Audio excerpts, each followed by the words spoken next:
आपण प्रार्थना प्रवेश बाबा सदर सर्व तुमच्या आभार महान परमेश्वर आशीर्वाद परमेश्वर तुमच्या वचनात चालणार प्रत्येकाला सहाय्य ही प्रार्थना मी आमच्या प्रभू येशू ख्रिस्ताच्या नावाने करतो.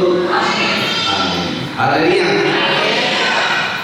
परमेश्वराच्या राज्यामध्ये जेव्हा आपल्याला एक प्रवास करायचा असते तेव्हा तिकडे एक हिंमत, एशिया 43:5 मध्ये वचन लिहिलेले, एक हिंमत आपल्या जीवनामध्ये योशुआ 1:5 मध्ये खंबीर हिंमत. आता कार्यामध्ये चालायचं असेल तर कोणत्याही बाबतीमध्ये जतपर्यंत माणसात हिंमत नसेल तर तो मनुष्य भविष्यात पुढे चालणार नाही, तर आपण पुढे शिकणार. योशुआ 1:5 तुझ्या देशात तुझ्यापुढे कोणाचाही टिकाव लागणार नाही. जसा मोशेबरोबर मी होतो तसा तुझ्याबरोबर मी असेन. मी तुला सोडून जाणार नाही व तुला टाकणार नाही. आपण प्रत्येकामध्ये हिंमत पाहिजे. काय काय मारामारीची नाही, भांडणाची नाही, एक सत्य, एक प्रामाणिक, एक परमेश्वराचं वचन, परमेश्वराचे नियम आणि परमेश्वराचे मार्ग. ज्या मोशेने जे मार्ग परमेश्वराचे जे सांभाळले, ज्या निर्गममध्ये 3रा अध्याय आणि 4था अध्याय या मोशेला परमेश्वराने दिलेले दर्शन आणि दूताने दिलेली दर्शन, एका झाडावरून त्याचं जीवनाचं परिवर्तन करत आहे की झाड पेटलेलं आहे पण ते राख झाली नाही, ते जळलं पण तसंच आहे. या जगामध्ये प्रत्येक मनुष्य तोच आहे. कारण योहान 15:1-10 वचनामध्ये तसं मार्ग दिलेला आहे. आपल्याला प्रभूंनी त्याच्या सहवासात व सानिध्यात राहण्याचं मार्ग आणि शिक्षण दिलेलं आहे. त्यामुळे आपण एक मजबूतीचे लोक बनतात, हिमतीचे लोक बनतात, प्रभूचे लोक बनतात आणि प्रभूच्या द्वारे आपलं संपूर्ण पुढचं जीवन एक मजबूत बनवलं जातं. काल आपण या वचनाद्वारे शिकलेले होते आणि त्या शिक्षणामध्ये प्रभूने त्याला एक दर्शन दिलं. निर्गम 3:5 वचनमध्ये दिले, त्यांनी सांगितले तुझ्या पायातले जोडे काढ, कारण जी जागा आहे ती पवित्र आहे. पौलाने आपल्याला सांगितले करिन्थीकरास 1:3-16 तुम्ही देवाचे मंदिर आहे. जर या मंदिराचा नाश करील तर देव त्याचा नाश करेल, कारण देवाचे मंदिर पवित्र आहे, तेच तुम्ही आहे. म्हणजे आपल्यातच परमेश्वर आहे. करिन्थीकरास 1:3-16 वचन घे. करिन्थीकरास 1:3-16 तुम्ही देवाचे मंदिर आहे. कोण कोण कोण? आपण सर्व हे मंदिर नाही, आपण देवाचे मंदिर आहे. आता आपण जिंदगीमध्ये सकाळपासून रात्री झोपेपर्यंत या मंदिरात देवाला वेळ कधी देतात? प्रत्येक माणसाला वेळ दिली जाते, माणसाची विचारपूस केले जातात, कसे आहेत, बरे आहे का, काय आहे, चौकशी असतात की नाही. तशा प्रकारे एक आध्यात्मिक जीवनाविषयी, देवाविषयीचे आपल्या मनात चिंतन केलं पाहिजे. आपण देवाविषयी चिंतन करत असताना, देवाशी बोलत असताना देवाचं राज्य आपल्या शरीरात वास करते. योहान 15:4-7 मध्ये तसं दिलेलं आहे. तुम्ही माझ्यात राहा, मी तुमच्यात राहील. माझ्यापासून वेगळं असल्यास तुम्हाला काही करता येत नाही. आज माणसाला देवापासून वेगळे झालेले म्हणून त्यांना काहीच कार्य करता येत नाही. देव असेल तर देवाचं काम करते, पण देवच नसेल तर या जगाचं काम केलं साथ असते. पुढे काय सांगतो? आणि तुमच्यामध्ये देवाचा आत्मा वास करतो. तुमच्यामध्ये म्हणजे आपल्यामध्ये देवाचा आत्मा वास करते. हे तुम्हाला ठाऊक नाही काय? हे तुम्हाला ठाऊक नाही का? वचन 17. जर कोणी देवाच्या मंदिराचा नाश करतो, तो नाश करतो, तर देव त्याचा नाश देव त्याचा नाश करेल. करेल. काय? कोण आपला नाश करेल? कोण नाश करेल? मनुष्य नाही. शेवटला आपल्याला म्हणते 12:36 मध्ये दिली, शेवटला आपल्या कर्माची फळ आपल्यालाच भोगावं लागेल. आपलं चांगलं जीवन हे देव यासाठी ठेवायचं आहे. हिम्मत आणि श्रद्धा आणि विश्वास हे मजबूत जर आपल्यामध्ये असली तर ह्या जगात तुमचा सत्य शेवटला कामा आहे. प्रभू येशूने बघा जेव्हा 14 सांगतात, मार्ग सत्य व जीवन मीच आहे. आज या जगामध्ये पाप इतकं खतरनाक बनलेलं आहे की भ्रष्टाचार, अत्याचार, अन्याय हे सारे हिंमत नाही करत. माणूस हिमतीला पुढे गेलं तर किमतीला पण पुढे झालं. आपल्यामध्ये धैर्य पाहिजे, एक श्रद्धा आणि विश्वास पाहिजे. आज श्रद्धा आणि विश्वासामध्ये सत्यामध्ये लोक नाही भेटत, असत्यामध्ये बरेचसे लोक तुम्हाला भेटते. म्हणून आणि देशात काय या जगामध्ये नुकसान होत चाललं. कारण बोललेला ना परमेश्वराचं वचन प्रकरण 12:12 मध्ये ते दिलेलं आहे. या वचनात तुम्हाला पूर्णपणे लक्षात देऊन पुढे चालायचं आहे. जेवढं सच्चाई चालेल तो परमेश्वरावर आहे, जेवढं खोट्याने जीवन जगेल तो सैतानाबरोबर चालेल. फक्त उद्या सकाळ बघायची आपल्या हातात आहे, आणि जर आहे तर आपला नवीन जन्म निर्माण केली. तर रोज चांगलं आपल्या वंशामध्ये तुमच्या डोळ्यासमोर किती लोक निघून गेले त्याचा पण एक विचार करा की हे निघून का गेले, त्याच्या जीवनात काय होतं.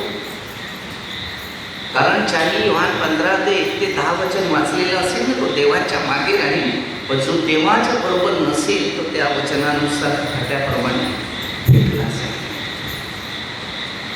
परमेश्वराचं वचनच आहे मध्ये 3रा अध्याय जर वाचत गेलं त्यात आपल्याला प्रत्येकाला शिकायचं आहे. की 10 मध्ये वचन दिले, कुऱ्हाड त्यांनी मुळाशी ठेवलेले जे झाड चांगलं नाही ते कापणी अग्नीत टाकलं जातं.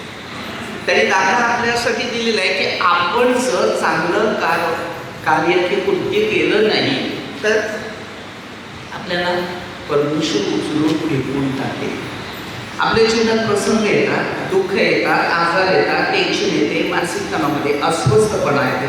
काय आज जर तुम्ही चालत कोणाही माणसाशी बोला, भ्रष्टाचाराशिवाय प्रश्न सुटत नाही, पैशाच्या लोभाशिवाय त्यांचं जीवनच सुटत नाही, आणि एन्जॉय केल्याशिवाय लाईफ सुटत नाही. म्हणजे एशिया 22:13 उद्या मरायचं आहे म्हणून आज खान प्या मजा कर. आपण याच्यातच बसवलेले लोक आहेत, पण आपला शेवटचा अंत कुठल्या ठिकाणी जाऊन पोचणार आहे हे सर्वांनी विचार करत राहा. नीतिसूत्र 28:13 मध्ये नीतिसूत्रे 28:13 जो दोष सांगतो त्याचे बरं होत नाही, जो ते तो कबूल करून सोडून देतो. त्याच्यावर दया होते. काय कबूल करायचं सोडावं. 27:1 बरोबर. त्याच्यानंतर मध्ये 6 ते 34 वचन, हे 2 वचन आहेत. मध्ये 6:34 जास्त उद्याची चिंता करू नको. उद्याची चिंता करू नको, कारण उद्याची चिंता उद्याला, उद्याची चिंता उद्याला, ज्या दिवसाचे दुःख ज्या दिवसाचे दुःख त्या दिवसाला पुरेल. दुःख कशाला शोधत घ्यायचं. आज आहे ते आज बघ, ते व्हायचं तर होणार. कोणी मनुष्य भविष्यामध्ये शिक्षणात आपल्याला शिकायचं आहे. एका दिवसात आपल्या जिंदगीचा काय घडणार आहे, काय होणार आहे ते आपल्याला कळत नाही. नीतिसूत्रे 27:1 उद्याची काळजी मानू नको. नकोस. उद्याची खात्री मानू नकोस. कारण एका दिवसात काय होईल एका दिवसात काय होणार हे तुला कळत नाही. उद्याची नका विचार करू, आज बोल. काय होणार माहिती आहे तुम्हाला?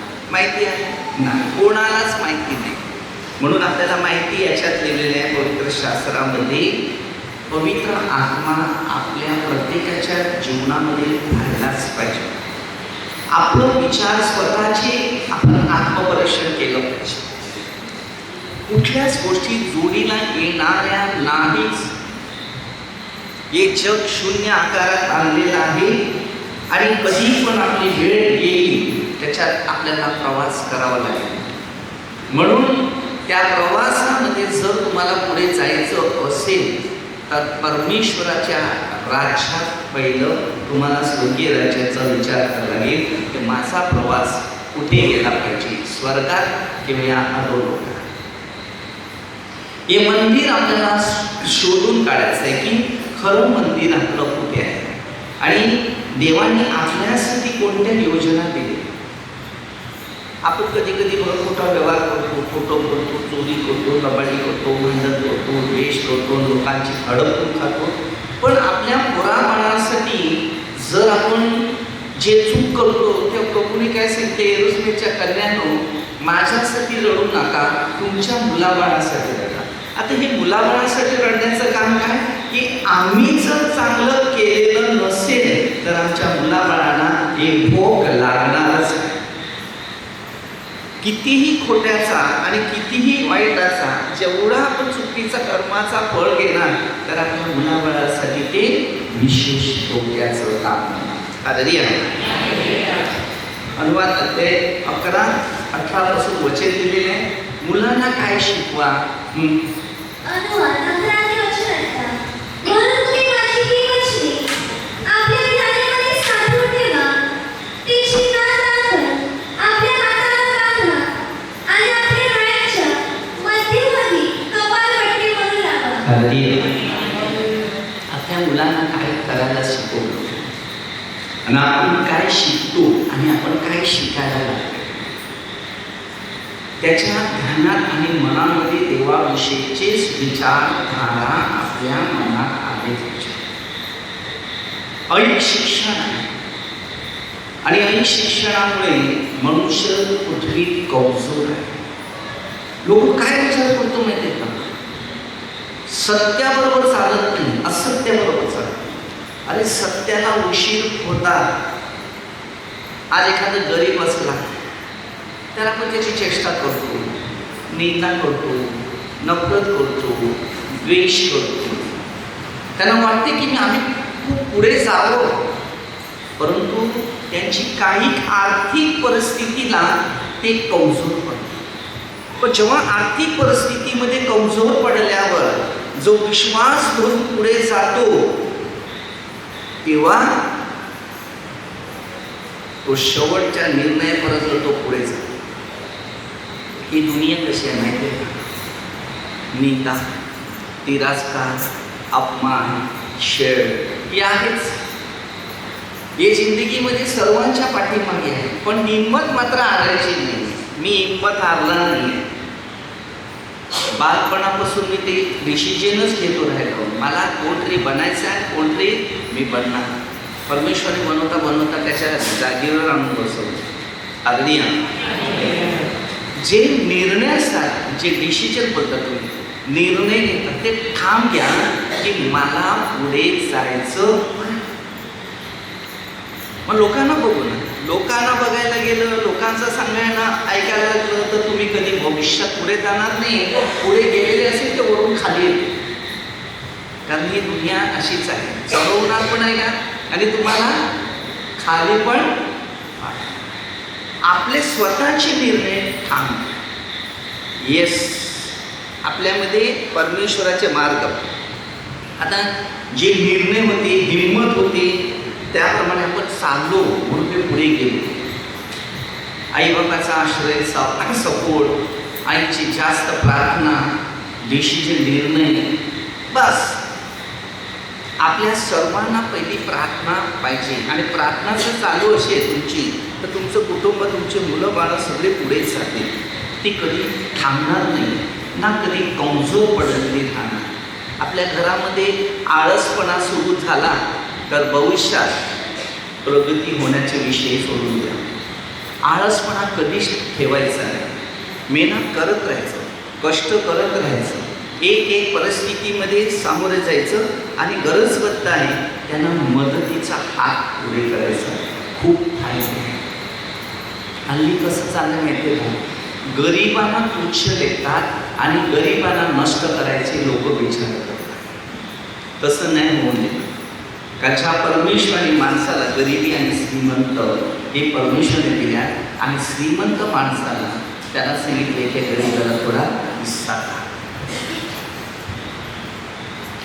इकडे दया लागते, मन हलकं ठेवावं लागते, विचार स्वच्छ ठेवावं लागतात. गरजवंता, दुःखी निर्णय घ्यायचे. माणसामध्ये जर प्रीती नसेल ना तर तुम्ही भविष्यात कधीच प्रगतीमध्ये चिन्ह घेऊ शकत. ज्याला पुढे जायचं असेल तर त्याला दुसरे लोक खेचाचं काम करतील, नीना हिंमत कमजोर करायचा प्रयत्न करतील. येशूला पण तसंच केलं. येशू प्रभू कसं माझ्या पाठीस लागले ते तुमच्या पाठीस लागले. या राज्यामध्ये सेवा चाकरी करता किंवा प्रार्थना करताना तुमच्या प्रत्येकांना कोण ना कोण खेचायचा प्रयत्न करणार असतो. तुम्हाला खेचलं म्हणून तुम्ही मागे पडत, तुमची निंदा करतील, नफरत करतील, धमक्या देतील, मारायचं सगळं काय करू, पण तुम्ही त्याच्यातच टिकायचं आहे. तुम्हाला निवडलं कोणी 15-16 देवाने, बरोबर? मग देवाने निवडल्यानंतर तुझं तू बघ. आपल्या स्वतःचा वधस्तंभ मध्ये 16-24 स्वतःचं वधस्तंभ उचल आणि आपलं खाटलं घे. तुम्ही दुसऱ्याचे विचार करायला जाते तर तुम्हाला खड्ड्यात पाडले जातील आणि तुम्ही कमजोर पडत काय. माणसाने एकच पहिलं जिंदगीमध्ये चालताना मध्ये 16-26 जगात सर्व कमावला आत्मा. अरे आत्मा गमावला ईश गमावेल असं काय. आत्मा गमावला तर त्याला काय लाभ.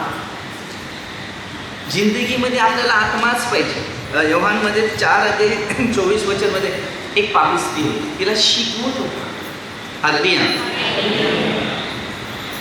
प्रभू येशू सांगतो उपवास आणि प्रार्थना आत्म्याने व खरेपणाने केलं पाहिजे. खरं आहे ते खरंच करा. आत्मा जो आपल्या जीवनामध्ये आहे तेच. तुमचं बोलणं त्यांचं बोलणं दोघांचं बोलणं सारखं ठेवतं. तिसऱ्या व्यक्तीपर्यंत बोलण्याच्या मध्ये काही करायचे नाही, तिसऱ्या व्यक्तीपर्यंत दुसऱ्या विषय काढायचे तर तुमच्या जीवनामध्ये दुसरे विषय नुकसानात आणले जातात. असं एक समाज हालेलुया. म्हणून फक्त प्रार्थना करायची, शिक्षण घ्यायचं, नियम पाळायचे. देवाने काय सांगितलं ते उचला आणि पुढे जा. कारण देवाचे जे मार्ग जे असतात ते सगळ्यात श्रेष्ठ मार्ग आहे. आज आपल्यामध्ये देवाचं प्रेम नाही, देवाचं शिकवण नाही, देवाचे अनुभव नसेल तर आपलं जीवन 0 आकारामध्ये येते. भडकवणारे आत्मे जास्त प्रमाणात या जगात उतरलेले आहेत. लक्षात ठेवा. काय? भडकवणारे आत्मे ह्या जगात उतरलेले जास्त आहे. आणि ह्यामुळे कोणताच मनुष्य समाधानी नाही. का समाधानी नाही? कारण त्यांनी एक समाधानिक शिक्षण कधी घेतलेलं नाही. म्हणून प्रभूवर भरवसा ठेवा, सांगा तो चालवेल. जेव्हा मी पण प्रभूच्या राज्यात आला तर अनेक अडचणी आल्या, दुःख आले, टेन्शन आल्या, धमक्या आल्या, सगळं तुझी इच्छा. काय मी आणलं नाही ना काय घेऊन जाणार. इथून काय मी जोडीला नेणार आहे माझी चांगली कर्म. काय मी चांगली कर्म केली असेल तीच माझी येते जोडीला. नाही ते मग ते 7:21 पासून दिले प्रभूची तुझ्या मुद्दे काढले, मी चमत्कार केले, हे केलं ते केलं, त्याचा उपयोग नाही. प्रभूच्या इच्छेने आपण चांगले नाही ना तर प्रभूची कृपा आपल्यात येत नाही. आणि देवाचं राज्यात मदतीत गोर गरीब गरजवंतांना सेवा करण्यात धावताना हिंमतीनेच पुढे जायचं. कारण त्याच्यातूनच जीवन मिळतं. स्वतःसाठी जगून जिंदगी कधी चालत नाही. स्वर्गात जायचं असेल ते दुसऱ्यासाठीच आपलं जीवन घालवतात, तेव्हा बोलतात त्याला जीवन. नाहीतर आपलं जगात सर्व मिळवलं, आत्मा घालवला, आत्मा ह्या जगासाठी गेला, त्या फायदा काय? तो आपल्याला सार्वत्रिकसाठी मिळवू शकत नाही. परमेश्वर जे शिकवण दिले, मार्ग दिल्या, नियम दिले, तेच बघाय हिमती पुढे जा. आता ह्यांच्या जीवनाच्या पुस्तकात नावं राहिली, योशुवाची राहिली, बरोबर, अब्रामाची राहिली, बरोबर. अब्रामा, इसाकाचा आणि याकोबाचा देव असं सांगितलेलं होतं. तेव्हा मोशेने तोंडावर हात घातला, हालेलुया, की प्रभूने त्याला दर्शन दिलं. तेव्हा त्याने सरळ भाषामध्ये त्याला उत्तर दिलं की मी आहे तो आहे, अब्रामाचा, इसाकाचा आणि याकोबाचा देव. तेव्हा मोशेने आपल्या तोंडावर हात ठेवला की पूर्वजाचा देव हाच तो. आता आपला देव जर आपल्या बरोबर आहे तर प्रेषितांच्या कृत्यात 3 अध्यायामध्ये याचं चांगलं उदाहरण दिलेलं आहे. पेत्राने पण आणि योहानाने पण देव आपल्या जीवनात ठेवला.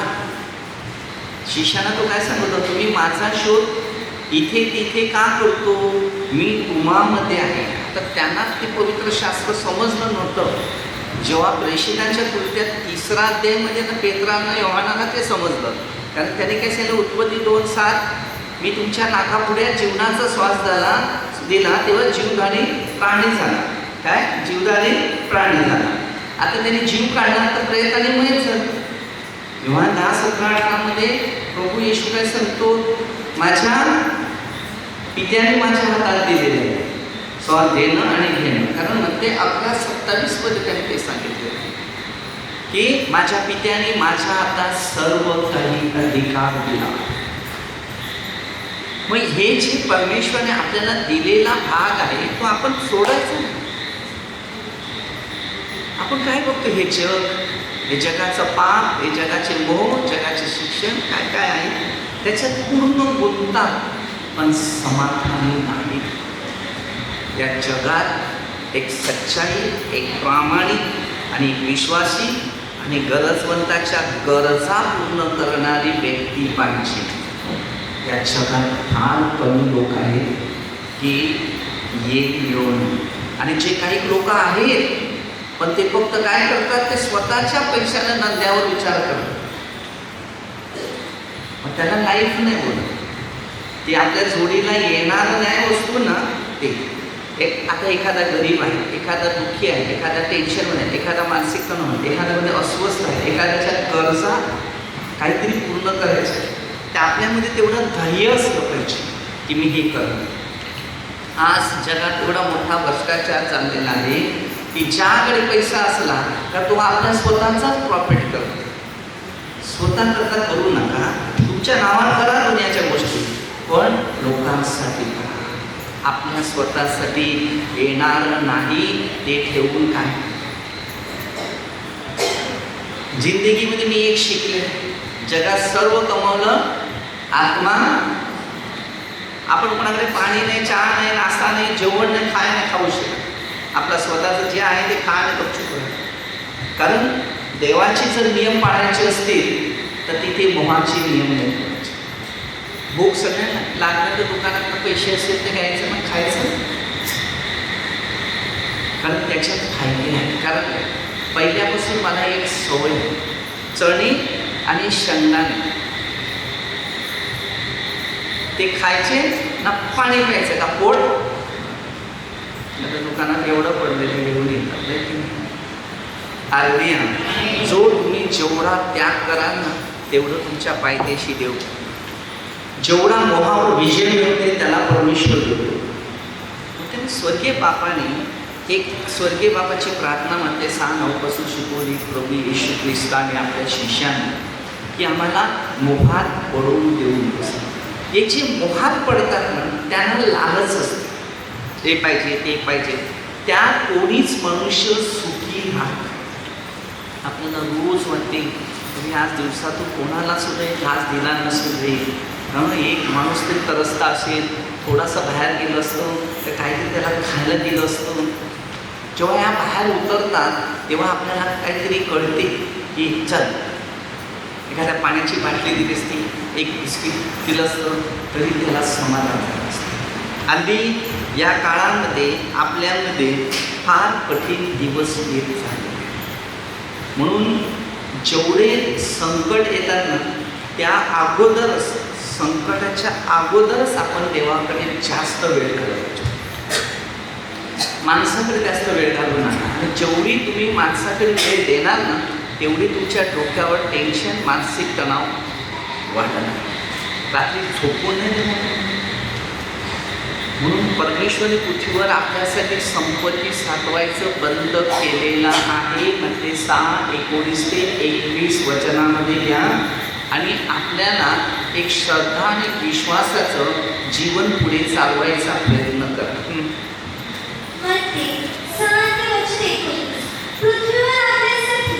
पृथ्वीवर आपल्यासाठी संपत्ती साठवू नका. आपण काय सांगितलं माहिती आहे का? मग संपत्तीचा शोध नाही गेला पुढे काय खाणार? त्यांनी खाण्याचं पण विचार केले. मग ते 6:25 पासून बरोबर ते 34 पर्यंत दिले. आणि दुसरं काय सांगितलं माहिती आहे का? नीतिसूत्र 6:6 पासून अरे आळशा, हा मुलगीकडे मुलीकडे, हा तर मुलीकडे जा तर तिचं काय हा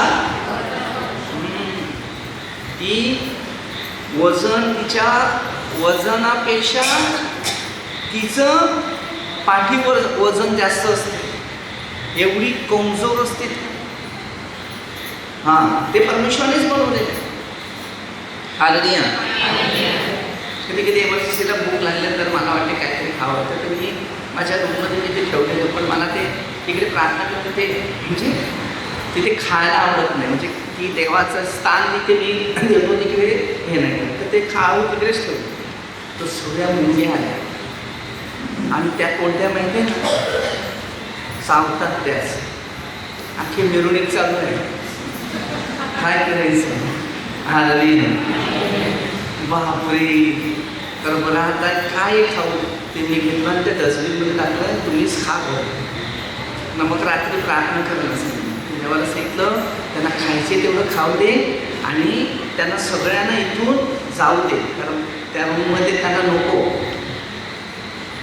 आणि सकाळी आला बघतो ते रूममध्ये एक सुद्धा मुलगी नव्हती. आपण मारून टाकलं असतं. बरोबर. तुम्ही जसं देवाला सांगणार ना तसं देव करणार. कारण इकडेच अशा घटना झाल्या. मी एकटा राहत होता तेव्हा देवाकडे सांगितलं, देवा काहीतरी असे त्यांना खायला तरी यावं दे. पडलेलं भात काळ्या मुंग्या आल्या सगळं. कधी कधी बघा इकडे मिरवणी यायची सगळं ती ना. त्यांना सांगितलं जा, ते जायचे. तुम्ही डोळ्याने बघितलं आहे की नाही बघितलं? हां, असं आहे. तर आपण पहिलं हत्या करतो, आपण तसं नाही करत. त्याला पण जीव दिला आहे, देवानेच बनवला आहे. त्यांना सांगा नोहाने कसं एवढं सांभाळलेलं होतं सगळं जीव, नाही का? हालेलुया. तर मग त्यांना सांगितलं आता मला झाडू मारायचं आहे, तुम्ही जा. अनेक वेळा हे अनुभव मी घेत आहे. रात्री कधी कधी मच्छर चावत असेल, मग त्यांना सांगितलं देवा त्या मच्छराचं मला चावू नको, मला भरपूर त्रास होतो. मग प्रार्थना केली का ते मच्छर मग चावणार. तुम्ही प्रार्थना नाही करत. पहिले बघा बॅट घेतली का मारायला बघतो. पहिल्यांदा मनातच नफरत आहे. जेवढी माणसात नफरत निर्माण होईल ना तेवढं तुमच्या जीवनामध्ये चमत्कार कधीच होणार नाही. पहिली प्रार्थनाच करायची. हालेलुया. आणि जेवढी तुम्ही प्रार्थना करणार तेवढं परमेश्वर तुमच्या प्रार्थनेचं उत्तर पण देईल. त्यांना पाठवलेलं ते देवानेच पाठवलं. देव सगळं करते. आता फारूच्या गोष्टी तुम्ही बघितल्या नाही का? फारूचं मन केवढं कठोर केलेलं होतं ना. नाही, फारूचं मन कठोर केलं आणि मोशेचं मन नम्र. फारूने घेतला जादूगार. आणि मोशेला परमेश्वराने दिला एक हत्यार. त्याचा भाऊ वाचा, मी त्याला देते, त्याच्या तोंडाला स्पर्श करतो, तू तुझ्या जागेवर तू राहा. त्याच्या हातात दिली एक काठी. तर परमेश्वर त्याला सांगते ही काठी खाली टाक. खाली टाकल्याबरोबर साप झाला तो मोशे घाबरला. अरे मग मोशेला काय सांगितलं की त्याची शपथ पकड. सापाला ज्याला घाबरलाय त्याला सांगतो तो पकड. तुम्ही घाबरले ते पकडतील का? हा काय नाही. जो व्यक्ती घाबरते न त्यांना सांगितलं हे पकड तर पहिल्यांदाच लांब राहतील की नाही राहतील, राहतील की नाही राहतील. आग्रिया पण त्याला देवाच्या आज्ञा पाळायच्या होत्या. मग त्यांनी आज्ञा घेतल्या आणि शपथ पकडताच लगेच काठी झाली. म्हणजे हा काय चमत्कार आहे. त्या लोकांची मनं बदलली आणि ते लोक सांगितले हा तर देवाचाच माणूस आहे. हालेलुया. आणि त्याच्यावर विश्वास पडला. हालेलुया. तर मोशे देवाला सांगत होता, देव तसं करत होता त्याप्रमाणे घडत होतं. पण आपण तसं करत नाही.